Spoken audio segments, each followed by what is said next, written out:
kita insya Allah setiap malam mau membaca beberapa dari kalam atau yang didengar dari kalam Al-Habib Al-Allamah Habib Ibrahim bin Umar bin Aqil tentang masalah puasa dan Ramadan. Beliau adalah salah satu guru utama Sayyidi Al-Habib Umar bin Muhammad bin Salim Al-Habib. Dan setahu kita di Darul Mustafa yang diholi oleh Sayyidi Habib Umar dari guru-guru beliau adalah dua. Satu mertuanya beliau Habib Muhammad Al-Haddad, yang kedua adalah Habib Ibrahim bin Aqil.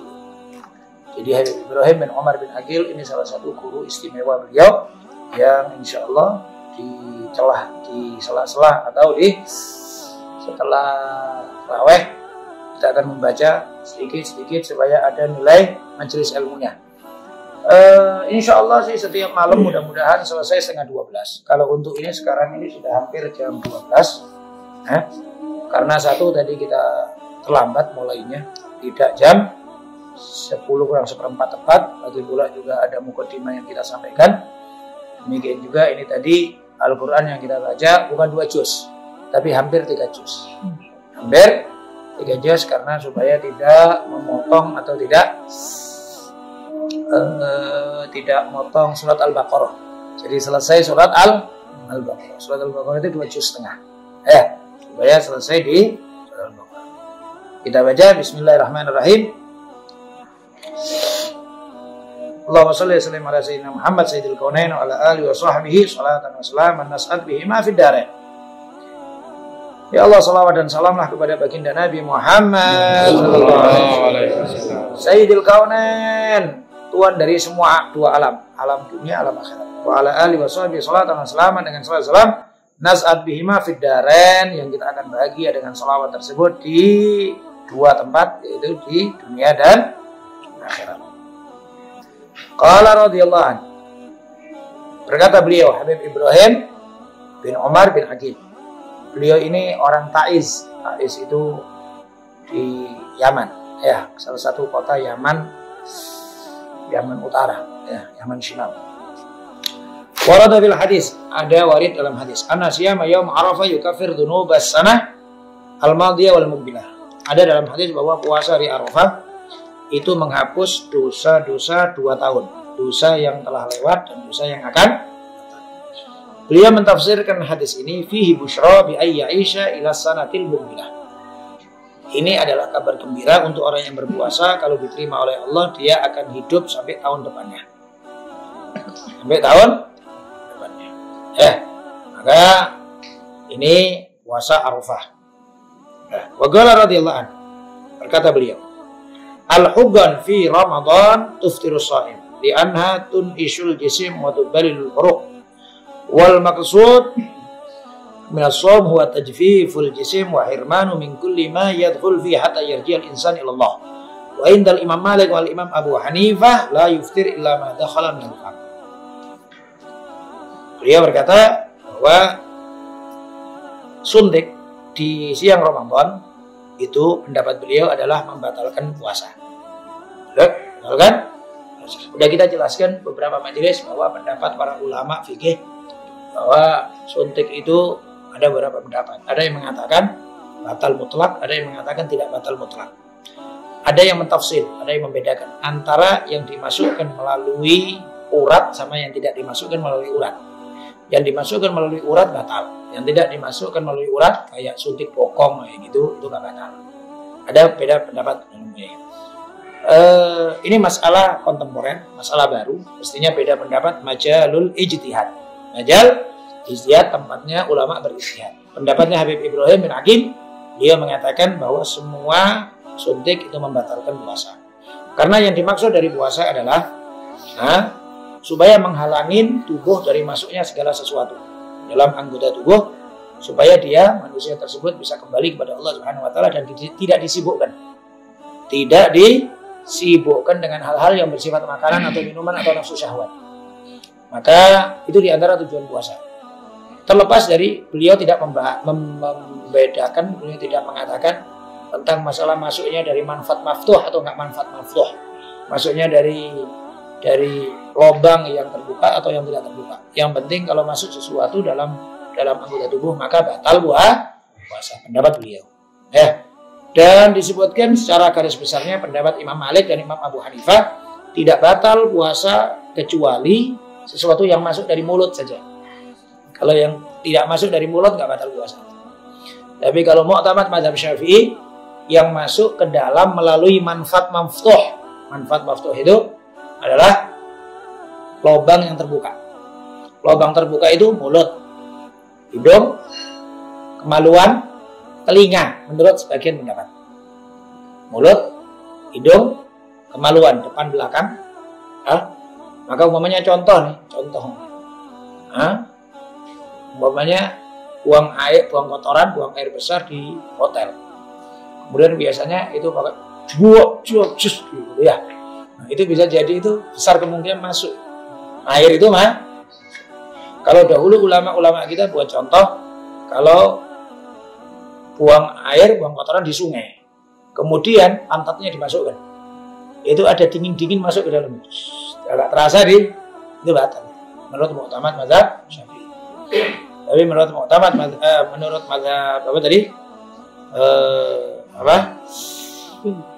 Imam Malik dan Imam Hanafi yang membatalkan hanyalah yang masuk melalui hidung.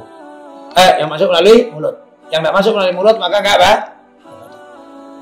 Nah, wa qala radhiyallahu anhu, beliau berkata, Ramadan huwa maudhi' imtina' anil akl wa syurb wan nikah wal mufattirat al ma'nawiyah kal ghibah wan naminah. Ramadan adalah tempat Allah Subhanahu wa taala memberikan pelajaran kepada kita semuanya untuk menjaga diri dari makanan, minuman, nikah, artinya hubungan suami istri, syahwat, dan juga mufattirat maknawiyah. Mufattirat maknawiyah itu hal-hal yang membatalkan pahala. Sebagaimana semisal ghibah, namimah. Semisal ghibah, namimah. Maka itu juga adalah pelajaran untuk bulan suci Ramadan supaya kita menjaga diri. Ya, tingkatkanlah Ramadan, garis besarnya ditingkatkan. Jangan pula setiap tahun sampai mati pun akan kayak gitu kalau mamanya nggak ada keinginan untuk meningkatkan. Yang kita pikirkan adalah Ramadan itu adalah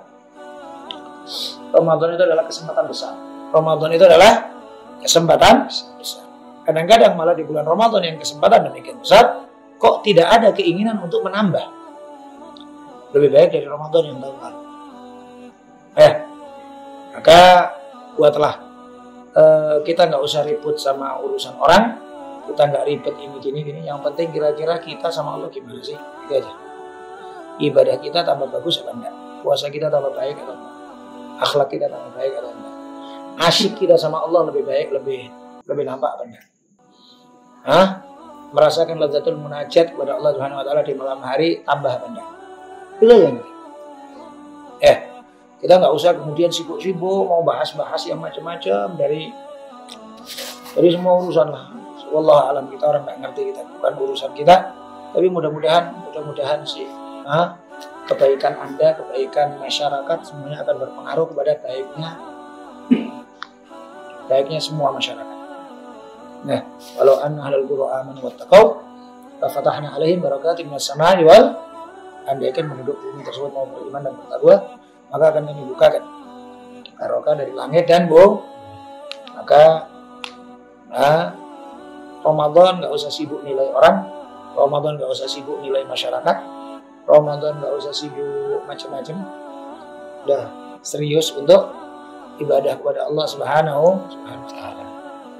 Dan dari satu sisi la dunia wala tidak dunia, dan juga tidak akhirat dalam tanda kutip kepura-puraan. Rasulullah ngajarin sahabat itu giat ibadah, giat dakwah, giat ngaji, itu aja.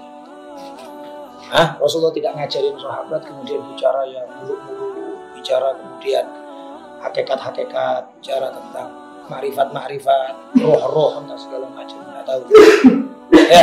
Itu fil awakhir. Tidak merendahkan bagi yang sudah di makomnya, tapi bukan konsumsi umum, bukan konsumsi publik, bukan konsumsi orang mau bahas-bahas keramat-keramat dan lain sebagainya. Khususnya di bulan Ramadan, jangan sibukkan dengan hal-hal yang sekiranya tidak ada guna. Perbanyak ibadah kepada Allah Subhanahu wa taala. khususnya jadi memperbaiki kualitas puasa, kemudian juga memperbanyak ibadah di siang atau di malam bulan suci Ramadan, ya, khususnya dalam apa itu? Khususnya di dalam tilawatul Quran. Khususnya dalam tilawatul Quran. Afdal ibadat ummati tilawatul. Paling afdalnya ibadah umat itu adalah membaca Al-Qur'an. Kan apalagi yang sudah memiliki dasar ilmu sehingga memahami arti yang dia baca. Arti yang dia baca. Maka ini yang telah kita sampaikan. Jadi setiap malam insya Allah kita akan mulainya setengah jam 10 kurang seberapa? 10 kurang insya Allah. Nah, kalau bisa datangnya sebelum 10 kurang seperempat insya Allah, sehingga kita mulai tepat waktu dan mudah-mudahan setengah 12 sudah selesai. Wallahu a'lam bishawab. Al-Fatihah. Bismillahirrahmanirrahim. Alhamdulillahirrahmanirrahim. Ar-Rahmanirrahim. Maliki yaumiddin. Iyyaka na'budu wa iyyaka nasta'in. Ghairil maghdubi 'alaihim waladdallin. Tafadhalu. Bismillah. Agak cepat.